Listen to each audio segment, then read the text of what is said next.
This episode of TechNewsDay is sponsored by Capterra and by Upstart. The COVID-19 situation continues. We have a lot to cover here today that will probably be old news by the time this video even goes up, so let's just get right into it, I guess. First off, on a positive note, the Dropkick Murphys Livestream concert yesterday to an empty room was fantastic. Amazing. They've played a St. Patrick's Day show in Boston every year for a very long time, and it was cool that they managed to do it again this year despite everything else. Viewership across multiple platforms exceeded 250,000 concurrent viewers at its peak, and hopefully more artists do shows like this while we're all stuck at home with not a lot to do. Yeah. Meanwhile, on Tuesday, the Democratic Party primaries remained in full swing despite it being a very, very bad idea to have hundreds of people congregating on polling places during a pandemic. Ohio postponed their primary at the last minute, but Florida, Arizona, and Illinois, they did not. And from the looks of it, turnout was very low thanks to both the virus and the fact that there were fewer polling places, many of which had fewer staffers and in some cases, no supplies to actually conduct a primary. Yeah, some of them just literally had a note on the door being like, hey, sorry, I know this was supposed to be a polling place, but we literally can't do it. We don't have, I believe the boxes never came. I believe a couple of polling places were in like old folks' homes too, where it's just like, yeah, just bring a stream of people through here. Yeah. Anyways, there's a decent chance some of the people who turned out to vote will be dead by the time the general election comes around. Thanks to the DNC telling states to please continue on schedule despite the need for self-isolation right now. Cool, I guess. Great. Doesn't really seem like the right choice, but they made it, and they can now sleep in that. Let's see how that plays out.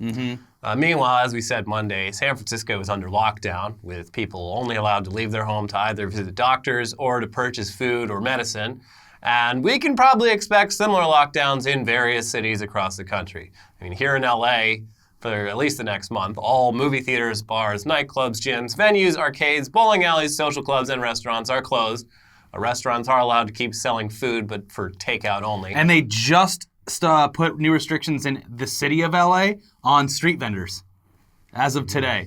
Shit. So yeah, it was weird coming over here today. Drove past a lot of restaurants just shut down. On my way over, two of them had giant banners out front that said, "We are open, takeout and delivery only," but like giant banners letting people know what the situation was. Over in Las Vegas, the city of sin, what happens in Las Vegas stays in Vegas, except it doesn't. No. They're not officially under lockdown, but they may as well be. Nevada's governor ordered a statewide 30-day shutdown of all hotels, gambling operations, bars, restaurants, and malls.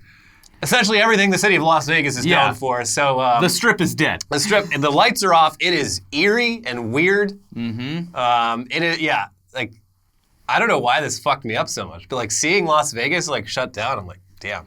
Yeah, we are.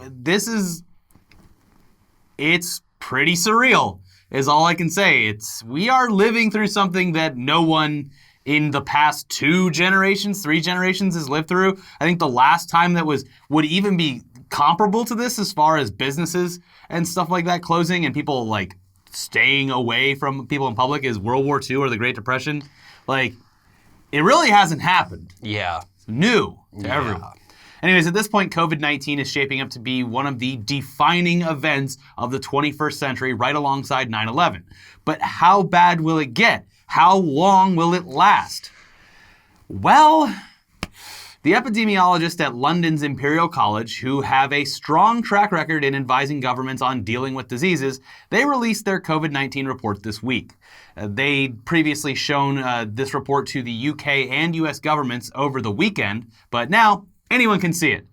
The report is basically an analysis of how bad things will get if certain measures aren't taken, based on data from China, Korea, and Italy. And the main takeaway is that things are not going to return to normal anytime soon. Yeah, hunker down. So the analysis found that if the US did nothing and just let everyone continue to go about their lives, 80% of Americans would get infected, and the death toll would be around 2.2 million people over the course of 3 months due to hospitals being severely over capacity. That's 2.2 million here in this country. Yeah, now luckily, that's not what we're doing. But even with the measures currently taken, we are not in the clear. Even with the quarantining and social distancing like we're doing now, you better be doing that now. Yes. The number could still be as high as 1.5 million dead. The best case scenario, according to the report, would be a suppression effort, similar to what was done in Wuhan, but lasting up to 18 months long until a vaccine can be safely distributed. Because as soon as things get relaxed, people will start getting sick again, unless there is a vaccine to prevent that. Yeah. And even with suppression, U.S. deaths are estimated at around 200,000. Even if we literally shut everything down for a year and a half, 200,000 people gonna die. And as we've reported on Monday and yesterday on our live stream, Americans, yes, a decent percentage are taking this seriously. A lot of them are not. Every day that goes by, there are examples of people just willfully ignoring all of the guidelines. Mm-hmm. Did you see the one from the guys in spring break recently? Just people that were, man, this sucks. We planned this for like 2 months. We're not allowed to let some virus tell us how to live our lives. Whatever happens, happens. I'm just here to have a good time. Yeah, we're a selfish people. Yes, and it's going to bite us on the ass. Obviously, this is just one analysis based on limited and recent data, and it could prove to be inaccurate. Hopefully it is. Mm-hmm. But again, these people, they do know what they're talking about.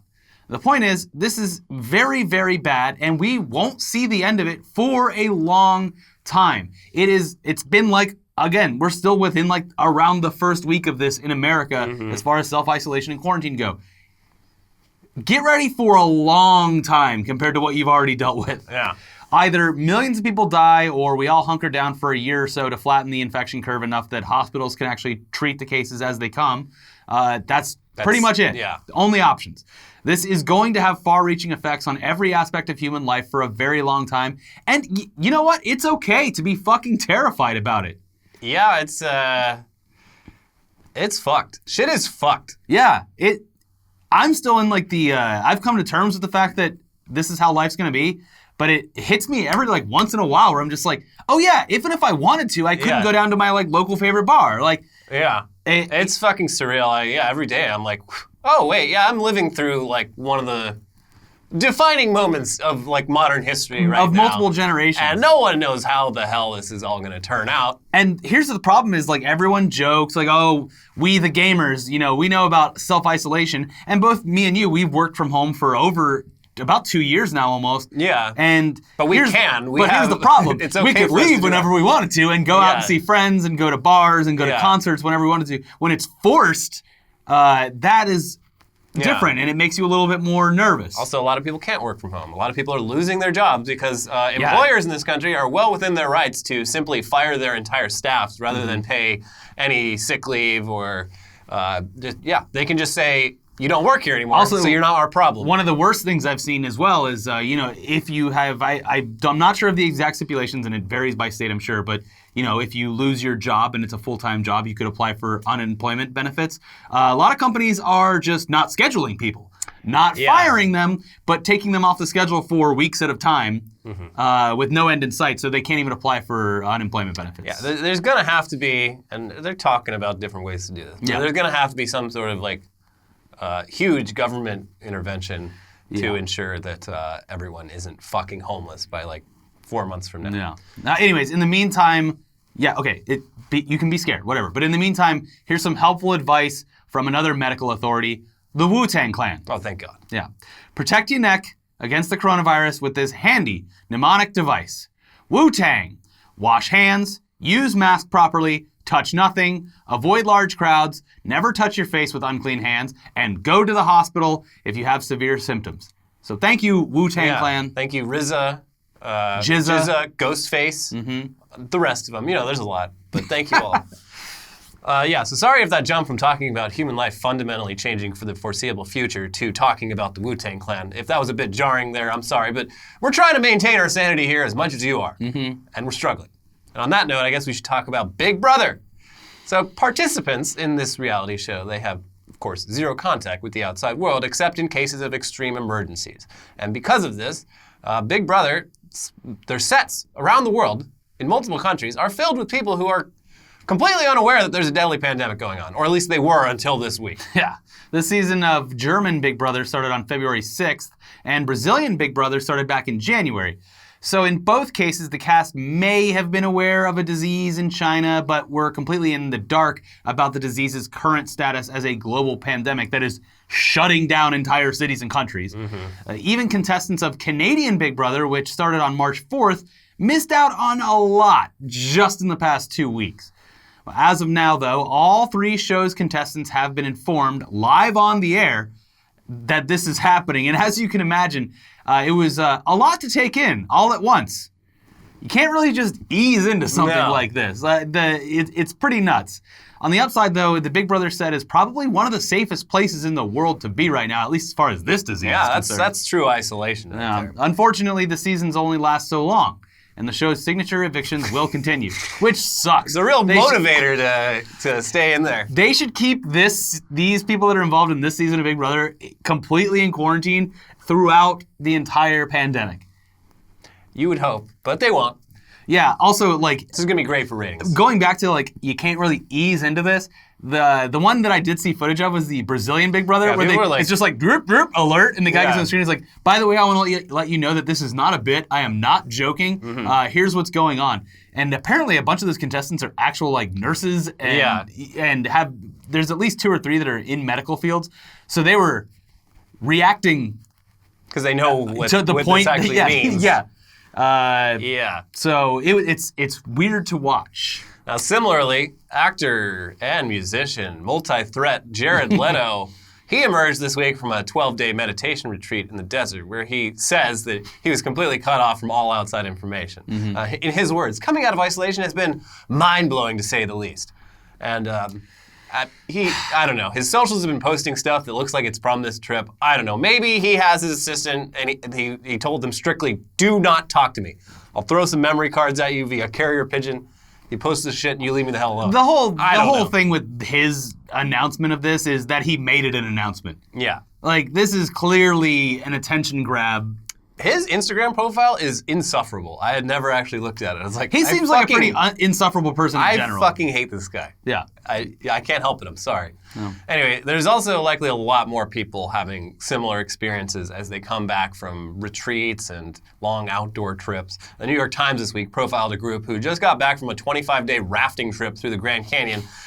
Who were not sure whether the rafting company representative who collected their gear at the end of the trip was just messing with them or not. Wait, come on. He's like, how long have you guys been out there? 25 days. So there's a lot to catch up on. They're like, okay, buddy. But yeah, as soon as they got back within cell phone range on the way back home, their phone started blowing up. And Stay there! They got the full picture. Yeah, at that point, like if I was this far away from society and came back and as soon as I get cell service discovered this was going on, I would go right back to where I just came from. The problem with the Grand Canyon is you got to get your permits like months or even years in advance. Ain't nobody checking permits right now.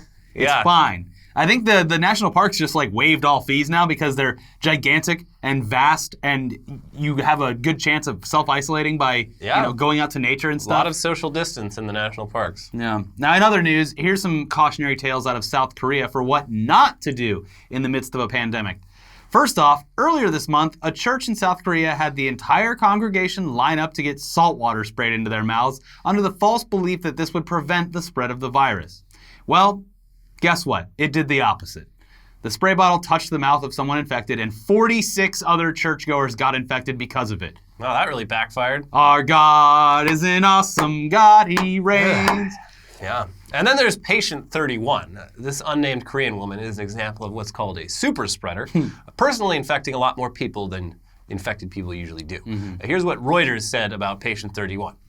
It's not clear where patient 31 became infected with the virus, but in the days before her diagnosis, she traveled to crowded spots in Daegu as well as in the capital Seoul. On February 6, she was in a minor traffic accident in Daegu and checked herself into an Oriental Medicine hospital. While at the hospital, she attended services at the Daegu branch of the Shincheonji Church of Jesus on February 9th and again on February 16th. In between those visits on February 15th, doctors at the hospital said they first suggested she be tested for the coronavirus as she had a high fever. Instead, the woman went to a buffet lunch with a friend at a hotel. In an interview with local newspaper Jungang Ilbo, the woman denied that doctors had advised her to be tested. As her symptoms worsened, however, doctors say they once again advised her to be tested. On February 17th, she finally went to another hospital for the test. The next day, health authorities announced she was the country's 31st confirmed case. In only a matter of days, those numbers had soared as hundreds of people at the Shincheonji Church and surrounding areas tested positive. super spreader.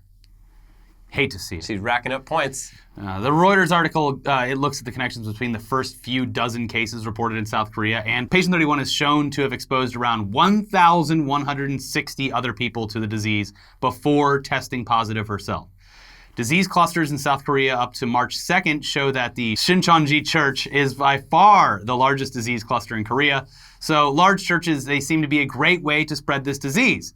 You know, large churches like that church in Florida, the River Tampa Bay Church.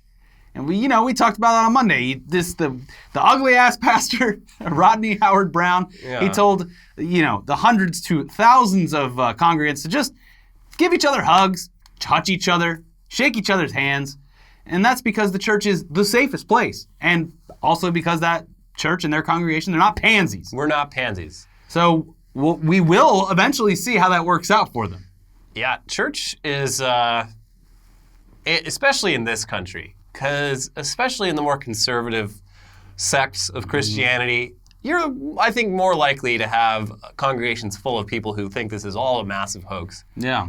And aren't willing to abide by any of the friendly suggestions that good news. The government has made. God invented the internet, and they're going to start doing live streams, and good. Yeah. If you are actually like a religious person that for some reason hasn't gotten offended by us talking about it over the past years, go to church online. Don't go out and go to actual church with a bunch of people around. It's a bad idea. Yes. Anyways, before we check in with Phil remotely, it's sponsor time. Yeah. This episode is sponsored by Capterra. Do you need software? Well, simplify your software search with Capterra, the website millions of people use monthly to find software for their team or business. Filter software by price and features, compare your top options side by side, and save your favorites. Plus, hear from people like you with over 1 million software reviews from verified users. Visit capterra.com/newsday for free today to find the right software for your business. Capterra is your business ally. It's a free online resource to help you find the best software solution for your unique work needs.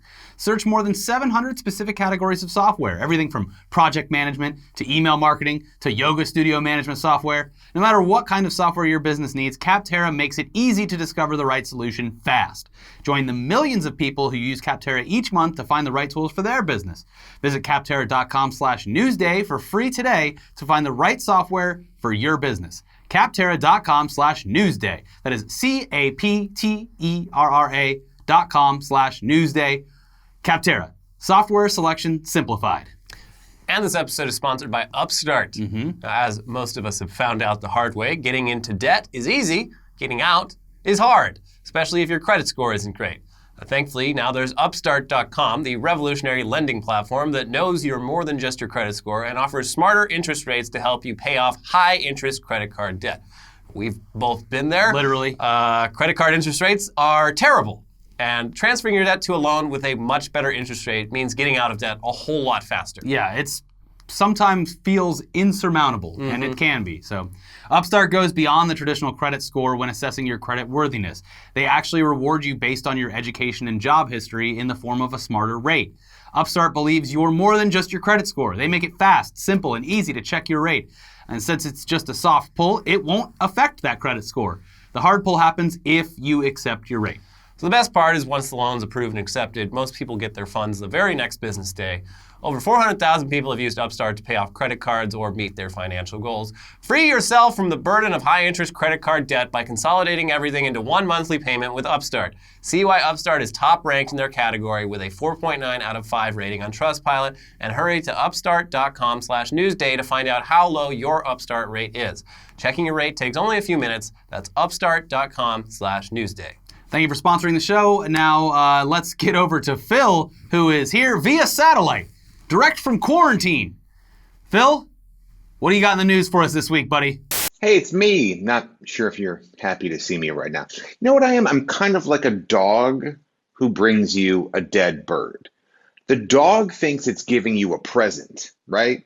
But really, all that present is a dead bird, you know? The dead bird that I'm talking about is bad news. Whenever I come on the show or I'm talking about tech stuff, I'm always like, you know, wow, we're getting fucked right now. And then I tell you all about it. And some of you enjoy it. And some of you are just like, yeah, you know, we sure are. But I don't know if the dead bird is really the right gift right now because of everything that's happening in the world. You're probably somewhere and wherever you look is bad news. So me being here is probably the worst news of all the bad news. So if you want me to try to get onto some more fun stuff, let me know in the comments or tweet at me or something. But I just have a feeling you sick fucks probably want more bad news. So let's talk about bad news. Coronavirus, COVID-19. Now, a lot of terrible things have been happening with this, but a lot of big companies have been making some strides to say, hey, we're going to try to put some things in place for people. We're partnering with the government. We're going to make things okay. One of the big things is tech providers. ISPs have been working that for the next 60 days, they're removing things like data caps, like late fees, like disconnection fees, and bumping up some of the really, really low speeds that low-income people are paying for up to something a little bit more so that people can continue with their lives while they're cooped up at their homes in quarantine or near quarantine or voluntary quarantine. These all are really great things to be in the midst of. So since a bunch of companies have committed to this, you think, wow, that's actually a really good thing. I know corporations are soulless entities, but really the people who run them are actually being decent people and they're doing things so that people can continue their lives, which is true on the surface in the short term. But if you kind of go back a few years when Ajit Pai took over the FCC, and what happened was he said, we don't need net neutrality, and put a bullet in its head. All the ISPs said, you know what? This is right, because here's the thing. If we don't have these things like data caps, there's no way the internet can ever function in the way it is now. So what the ISPs did was they rewrote their terms of service and put all sorts of rules in place so that people who use over a certain amount of gigabytes downloaded, well, they get throttled or they have to be charged more because of hard data caps. And all the ISPs hid behind the argument that, look, to maintain network integrity, maintain this network performance, we 100% need to say, hey, these bad people who are eating all the data, they can't do it. And if you want more data, even though you have an unlimited plan, or a pretty big data cap, like 1 terabyte, which seems unlimited, guess what? You're going to have to pay more or you're going to get slowed down. Well, if you look at the world that we're currently living in March of 2020, when we're all locked down, what is everybody doing? They're streaming something. They're on Spotify, they're on YouTube, they're on Netflix, they're on Hulu. There's a million things where people are they're taking and they're downloading. Now me, I uploaded this and, Internet Today, well, they incorporated it into their video and they downloaded it and they uploaded it. Then you stream this. There's all sorts of data coming back and forth in both ways on these pipes. It's working just fine that when Comcast took their bottom tier of plans and said, hey, you know what? You now have 25 megs downstream and 3 megs upstream for your meager $10 a month. It's all still working. When they said, hey, anybody who's out in public and can use our Wi-Fi for free, it's a really nice gesture and it's still working. So what I'm very curious to see what happens is when all this is said and done, is the genie out of the bottle? Once Netflix started streaming things and streaming quality things and had a real library, everybody who didn't stream was old news and they had to catch up in the streaming game. When MoviePass came around and said, hey, you know what, unlimited movies for $10 a month, the model wasn't sustainable, but it scared the hell out of a lot of big movie chains. And, everyone like AMC is like, hey, guess what? We have our own plan. And it's just kind of like that. This terrible catastrophe is kind of a giant disruptor in the market. And I'm very curious to see if things are going to go back to normal once it's all said and done. Those people who are paying $10 a month, once everything's okay, are they really going to have to go back to the crappy, slow internet speeds that they're arbitrarily being charged so the cable company can have more money, even though the companies, they really have all the bandwidth in the world to make this happen? So we will see. But let's take this from bad to worse. Location data. Man, wouldn't the government love to know about your location and the data? And wouldn't it be awesome if everybody pretty much just had a little tracker in their pocket where they could get it? Well, it's not news that cell phones and whatever you got on you can track you, whether it's on the Wi-Fi or your cell signal.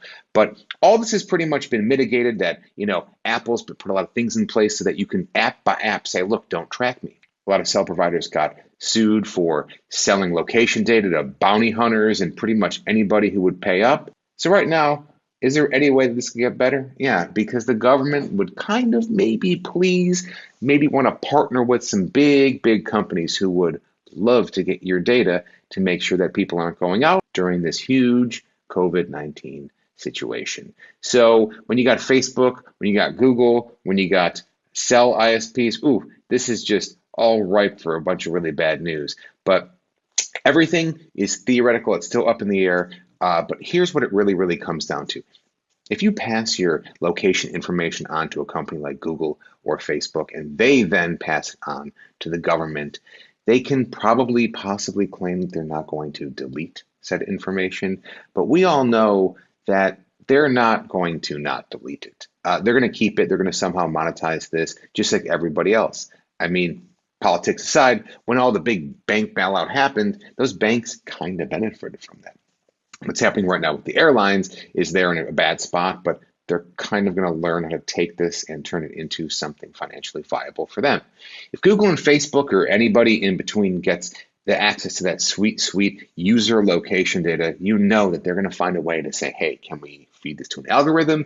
Can we store this forever? Can we delete this? You know what I mean? Just like when you send someone nudes and they're just like, oh yeah, I'll delete these once COVID-19 is fixed. Yeah, it's not going to happen. So there's a ton of speculation here. That's all speculation from me, but it's just the type of thing that when the government partners with two of the biggest companies out there that are just hoarding your data to build profiles on you, to do whatever they can to find out more about you and me, and everybody gets in line and they get to know where you are because of the disease, it's kind of freaky. Wow, more happy, positive news from Phil. I swear, on News Dump, I'm going to find at least 2 or 3 things to talk about that have no relation to sadness or COVID-19. Good luck. That is my promise to you, audience. Good luck. Anyways, another COVID-19 news. What a transition. I swear I won't do it. The Trump administration is apparently trying to pay off a German pharma company that's currently developing a vaccine so that they will move their research lab to the U.S., which has, of course, pissed off the German government and most people in Germany, who are all reasonably worried that the U.S. is trying to get exclusive rights to this vaccine so no one else can have it. Seems like something we would do. Now, this isn't the first time U.S. has stolen a bunch of German scientists to do something. So yeah, that's fun to hear about at a time when the nations of the world should probably be cooperating as much as possible with each other. Yes, it would be great to have, maybe this could be the thing that brings everyone together, but it's not. Yeah, Germany, I think next to the U.S. is like one of the biggest countries for like pharma. Yeah. Probably want to be in Germany's good graces through all this and not try to like sneak behind the government's back and bribe one of their companies to move their base of operations to the U.S. How did they find out that we were doing this?